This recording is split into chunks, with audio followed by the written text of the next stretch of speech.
Simulasi tentang tata cara melakukan penjemputan seorang pasien COVID-19 dari kediamannya menuju ke sebuah rumah isolasi mandiri yang disediakan oleh pemerintah Desa Ciherang ini dilakukan oleh sejumlah Satgas COVID-19 Desa Ciherang, Kecamatan Dramaga, Kabupaten Bogor.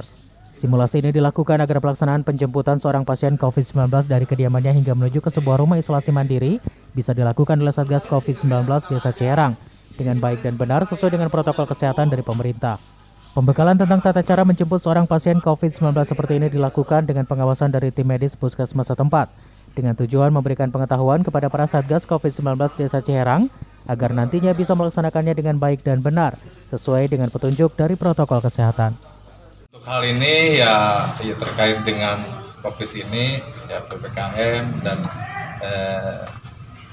segala yang berkaitan dengan program pemerintah, tadi ada suatu istilahnya pasien yang terkapar.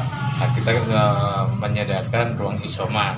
Saya sebagai Banmas Desa Ciherang bersama dengan Pak Babinsa dalam penanganan COVID ini kita selalu mengawal sebagai Satgas COVID Desa Ciherang. Kalau kira-kira ada warga yang terpapar COVID, kita selalu diarahkan untuk isoma. Nah, kemungkinan untuk warga yang tidak ada ruang isoma di Desa Ciherang disiapkan ruang isolasi mandiri. Gini dari Babinsa, alhamdulillah kita selalu konfirmasi dengan pemerintahan terbawah, yaitu RT melaporkan ke RW melaporkan ke pihak desa, ke sekdes atau ke bidan desa. Terus dari bidan desa koordinasi sama Babinsa, Babinmas untuk menjemput atau menanggulangi ke rumah-rumah yang masyarakat yang kena COVID-19.